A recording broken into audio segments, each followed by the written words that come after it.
Hello friends, welcome back to my YouTube channel. মই অনুৰাগ শৰ্মা আপোনালোক সকলোকে পুনৰবাৰ স্বাগতম জনাইছো মোৰ YouTube চেনেলটোলৈ। সো ইতিমধ্যে আপোনালোকে মোৰ থাম্বনেলত দেখিছে মই কি ক'ব বিচাৰিছো। অহা কাইলৰ দিনটো আপোনালোকৰ কাৰণে বহুত বেছি ইম্পৰ্টেন্ট হ'ব কাৰণ অহা কাইলে আপোনালোকৰ আসাম পুলিচ আৰু আসাম ডাইৰেক্ট ৰিক্ৰুটমেন্ট 2.0 ৰিজাল্টস ডিক্লেয়াৰ কৰিব। সো ইয়াতে আসাম পুলিচৰ যদি আমি ৰিজাল্টসৰ কথা চাওঁ তেতিয়াহলে আপোনালোকে ফাইনেল ৰিজাল্টস ইয়াতে ডিক্লেয়াৰ কৰিব। যি পোষ্ট আছিল আৰু যেনেকে আপোনালোকৰ sub inspector constable grade 4 total 625 টা পোষ্ট আছিল তাৰ ইয়াতে ফাইনেল ৰিজাল্টস ডিক্লেয়াৰ কৰিব। সো ইয়াতে আপোনালোকে যদি লিষ্টখন চাই তেতিয়ালে দেখিব কনষ্টেবল এবিৰ ফাইনেল ৰিজাল্টস ডিক্লেয়াৰ কৰিব 10 অক্টোবৰ 2025 ঠিক আছে। ঠিক তেনেদৰে সাব ইন্সপেক্টৰৰ ফাইনেল ৰিজাল্টস ডিক্লেয়াৰ কৰিব হে 10 তাৰিখে আৰু গ্ৰেড 4ৰ ফাইনেল ৰিজাল্টসও ডিক্লেয়াৰ কৰিব 10 অক্টোবৰ আৰু সাফাই কৰ্মচাৰী 10 অক্টোবৰ। বাকি কনষ্টেবল এবি এণ্ড ইউবি বাকি কনষ্টেবল ড্ৰাইভাৰ এইখিনি চাগে হয়তো ফাইনেল ৰিজাল্ট 10 তাৰিখে ডিক্লেয়াৰ নকৰে হেতু কেদিমান পিছত হ'ব ঠিক আছে। সো এটো হৈ গ'ল আসাম পুলিচৰ যিসকল ক্যান্ডিডেটস আছে তেওঁলোকলে অল দি বেষ্ট থাকিলে কাইলৰ ৰিজাল্টটো আপোনাৰ কাৰণে বহুত বেছি গুৰুত্বপূৰ্ণ হ'ব।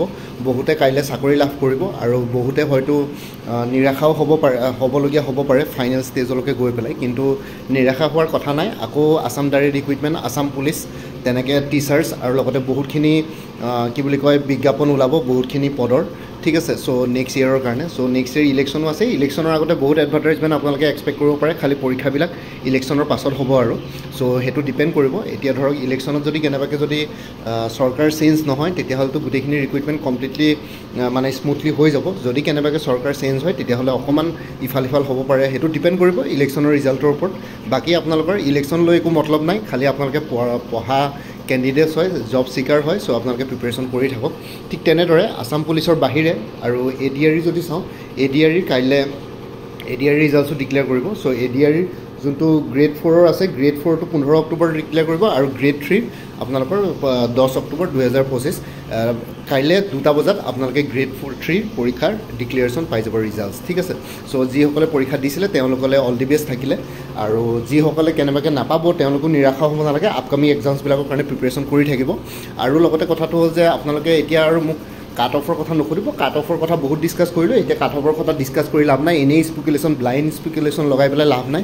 যোনে পাব যোনে নাপায় এনেই আৰু ফাইনেল কাট অফ কিবা কাট অফ এইবোৰ কৰি পেলাই লাভ নাই। আপোনালোকে আৰামছে নিশ্চিন্তভাৱে বহি থাকক, আজিৰ দিনটো অলপ ৰিলেক্স কৰক, কাইলৈ ৰিজাল্টৰ দিন। সো ৰিজাল্টৰ কথা ভাবক, কাট অফৰ কথা ইমান বেছি এইবোৰক বেছি হেডেক নল'ব, যি হ'ব দেখা যাব। অলৰেডি পৰীক্ষা দি আহিলে এতিয়া আৰু কোনোবা ইউটিউবাৰে কাট অফৰ কথা কৈ দিলে মানে তেনেকুৱা নহয় ঠিক আছে, একো চেঞ্জেছ হৈ নাযায়। আৰু লগতে কাট অফবিলাক কি আমি অকল জাষ্ট প্ৰিডিক্ট কৰোঁ কেনেকৈ কেণ্ডিডেটছৰ পাৰফৰ্মেঞ্চবিলাক চাই পেলাই কিমান কেণ্ডিডেটছে এপ্লাই কৰিছে, কেনেকুৱা হৈছে এক্সাম পেটাৰ্ণ বা কেনেকুৱা ধৰণৰ ডিফিকাল্টি লেভেল আহিছে সেইবোৰ কৰি পেলাই ইউটিউবত ভিডিঅ' বনোৱা হয় আপোনালোকৰ ৰিকুৱেষ্টত। এনেকুৱা নহয় যে অকল ভিউজৰ কাৰণে ভিডিঅ' বনাওঁ। বহুতে কাট অফৰ ভিডিঅ' বনোৱাৰ লগে লগে কয় ভিউজৰ কাৰণে যি ভিডিঅ' বনাই আছে বুলি, কিন্তু তেনেকুৱা নহয়। বহুতৰ পৰা ৰিকুৱেষ্ট গ'লে মানে মই বনাওঁ, কাৰণ কমেণ্ট ছেকশ্যনতে দেখিব বহুতে কাট অফৰ কথা কৈ থাকে। চ' ৰিকুৱেষ্টবিলাক পালে মানে ভিডিঅ' বনাওঁ। আৰু ইউটিউবে ভিউজৰ ওপৰত ইউটিউবে ৰেভিনিউ নিদিয়ে ঠিক আছে। ইয়াতে ইউটিউবটো গুগলৰ হয়, গুগলটো এলফাবেটৰ হয়। চ' ইউটিউবে ভিউজৰ ওপৰত ৰেভিনিউ নিদিয়ে। ইউটিউবৰ যোনটো এলগৰিথম আছে পে'মেণ্ট কৰা সেইটো অলপ বেলেগকৈ কাম কৰে। চ' ভিউজ বেছি অহা কম অহালৈ কথা নাই। যদি ইউটিউবটো আপোনালোকৰ মনিটাইজ চেনেল, এতিয়া মোৰ চেনেলটো মনিটাইজ হয় কিন্তু সেইটো আপোনালোকৰ ভিউজৰ ভিত্তিত ইয়াতে ৰেভিনিউ জেনেৰেট নহয়, সেইটো এলগৰিথমটো বেলেগ ধৰণকৈ কাম কৰে ইউটিউবৰ ঠিক আছে। চ' তেনেকুৱা ধৰণৰ কথা। চ' সেইটো কাৰণে এতিয়া কাট অফৰ কথা চিন্তা নকৰি পেলাই ৰিজাল্টৰ কথা চিন্তা কৰোঁ। কাইলৈ আসাম পুলিচ আৰু আসাম ডাইৰেক্ট ৰিক্ৰুটমেণ্টৰ গ্ৰেড 3 ৰিজাল্টছ ডিক্লেয়াৰ কৰিব। এতিয়া আসাম পুলিচৰ হয়তো ৰাতিপুৱা ডিক্লেয়াৰ কৰিব পাৰে আৰু বাকী যোনটো গ্ৰেড 3 এডিআৰই 2.0 সেইটো 2টা বজাত ডিক্লেয়াৰ কৰিব বুলি ইয়াত লিখা আছে, কিন্তু এইটো হয়তো টাইমটো অলপ চেঞ্জ হ'ব পাৰে। টাইমৰ ওপৰত যদি কিবা আপডেট আহে মই নিশ্চয় আপোনালোকৰ সৈতে শ্বেয়াৰ কৰিম ঠিক আছে। চ' এইখিনি হৈ গ'ল। সকলোৱে অল দি বেষ্ট থাকিলে, ভালকৈ থাকক।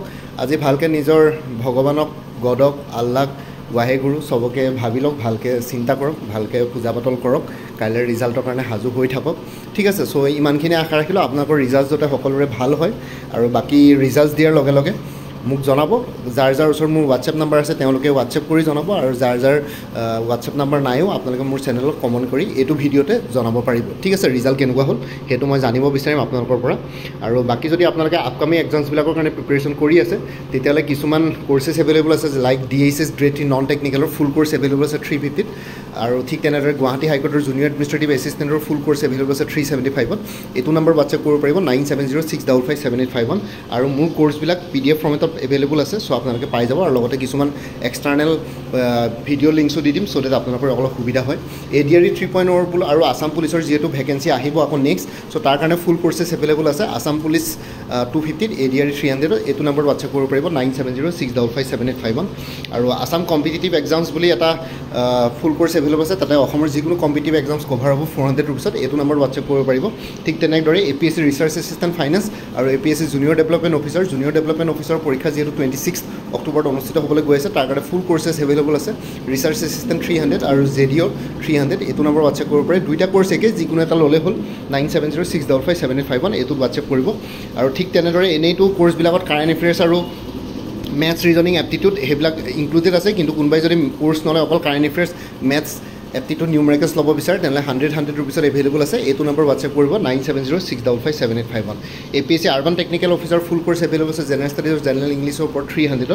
আৰু APSC ফৰেষ্ট ৰেঞ্জাৰ বা ছইল কনজাৰ্ভেশ্যন ৰেঞ্জাৰৰ ফুল কোৰ্চ এভেইলেবল আছে ইংলিছ আৰু জেনেৰেল নলেজৰ ওপৰত 350 এইটো নম্বৰ হোৱাটছআপ কৰিব পাৰিব 9706557851 APSC inspector of legal metrology full course available আছে জেনেৰেল ষ্টাডিজৰ ওপৰত 250 আৰু APSC grade 4 full course available আছে 250 এইটো নম্বৰ হোৱাটছআপ কৰিব পাৰিব 9706557851 আছাম এগ্ৰিকালচাৰ ইউনিভাৰ্চিটিৰ ফুল কোৰ্চ এভেইলেবল আছে 300 এইটো নম্বৰ হোৱাটছআপ কৰিব আৰু ঠিক তেনেদৰে APSC এছিষ্টেণ্ট ইঞ্জিনিয়াৰ আৰু APSC জুনিয়ৰ ইঞ্জিনিয়াৰ ফুল কোৰ্চেছ এভেইলেবল আছে assistant engineer general studies junior engineer general studies আৰু ইংলিছ গ্ৰামাৰৰ ওপৰত 250 ৰুপিছত এইটো নম্বৰ হোৱাটছআপ কৰিব পাৰিব 9706557851 ঠিক আছে আৰু আপডেটেড কাৰেণ্ট এফেয়াৰ্ছবিলাক মোৰ পৰা কোৰ্চ লৈ লাইফ টাইম পাই থাকিব তাৰ কাৰণে কোনো ফাৰ্ডাৰ পে'মেণ্ট কৰিব নালাগে জাষ্ট এটা ৰিমাইণ্ডাৰ মেছেজ দিলে হ'ল যে প্ৰিভিয়াছ মান্থ বা লাষ্ট মান্থৰ কাৰেণ্ট এফেয়াৰ্ছ লাগে মই লগে লগে আপোনালোকৰ সৈতে শ্বেয়াৰ কৰিম বাকী কোনোবা যদি ইণ্টাৰেষ্টেড কেণ্ডিডেটছ আছে এইটো নম্বৰ হোৱাটছআপ কৰিব পাৰিব 9706557851 আপোনালোকক কোনটো কোৰ্চ লাগে কোৰ্চৰ কণ্টেণ্টছখিনি শ্বেয়াৰ কৰিম লগতে পে'মেণ্টৰ লিংক দি দিম পে'মেণ্ট কৰাৰ লগে লগে গোটেই কোৰ্চটো নিজৰ হোৱাটছআপত PDF ফৰ্মেটত পাই যাব আৰু ইয়াতে যোনটো হোৱাটছআপ নম্বৰ দিয়া আছে সেইটো অনুগ্ৰহ কৰি কল নকৰিব এইটো জাষ্ট হোৱাটছআপ মেছেজৰ কাৰণে এভেইলেবল কলৰ কাৰণে এভেইলেবল নহয় বাকী কোনোবাই যদি আগতে মোৰ পৰা কিবা কোৰ্চ লৈ উঠিছিল এবাৰ জনাই দিব তেতিয়া আগৰ মেটেৰিয়েলছখিনি বাদ দি যোনখিনি নতুন মেটেৰিয়েলছ লাগিব সেইখিনি ল'লে হ'ল তেতিয়া প্ৰাইচটো অলপ কমি যাব বাকী ভিডিঅ' ডেছক্ৰিপশ্যনৰ কমেণ্ট ছেকশ্যন চেক কৰক তাতে কোৰ্চখিনি কথা আৰু উল্লেখ কৰি দিয়া আছে লগতে মোৰ আৰু এটা চেনেল আছে অসম আইকিউ বুলি সেই চেনেলটোৰ লিংকটো এই ভিডিঅ'টোৰ ডেছক্ৰিপশ্যনত দিয়া আছে আপোনালোকে সেইটো চেনেলো ছাবস্ক্ৰাইব কৰিব পাৰিব চ' ভৱিষ্যতলৈ এনেকুৱা ধৰণৰ কম্পিটিটিভ এক্সামছবিলাক দিয়াৰ ক্ষেত্ৰত আৰু অলপ এক্সট্ৰা গাইডেঞ্চ পাই যায় বাকী মোৰ ভিডিঅ'ছবোৰ চাই যদি ভাল পায় মোৰ চেনেলটো ছাবস্ক্ৰাইব কৰি ল'ব আৰু লগতে আপোনালোকৰ যিমানখিনি ফেমিলি ফ্ৰেণ্ডছ ৰিলেটিভছ আৰু চিনাকি এক্সপিৰিয়েঞ্চ আছে তেওঁলোকৰ লগত মোৰ চেনেলটো শ্বেয়াৰ কৰিব লগতে কমেণ্ট ছেকশ্যনত জনাব কিবা যদি কুৱেশ্যন থাকে ডাউট থাকে মই নিশ্চয় আপোনালোকৰ কুৱেশ্যনছ আৰু ডাউটছবিলাকৰ ৰিপ্লাই দিবলৈ চেষ্টা কৰিম বাকী আজিৰ ভিডিঅ'টো ইমানতে সমাপ্ত কৰি আপোনালোক সকলোৰ পৰা বিদায় ল'লোঁ কাইলৈ পুনৰ এটা নতুন ভিডিঅ'লৈ আপোনালোকৰ সন্মুখত উপস্থিত হ'ম তেতিয়ালৈকে ভালকৈ প্ৰিপেৰেশ্যন কৰি থাকক সকলোলৈ অল দি বেষ্ট থাকিলে bye and take care friends Bharat Mata কি জয় জয় আই অসম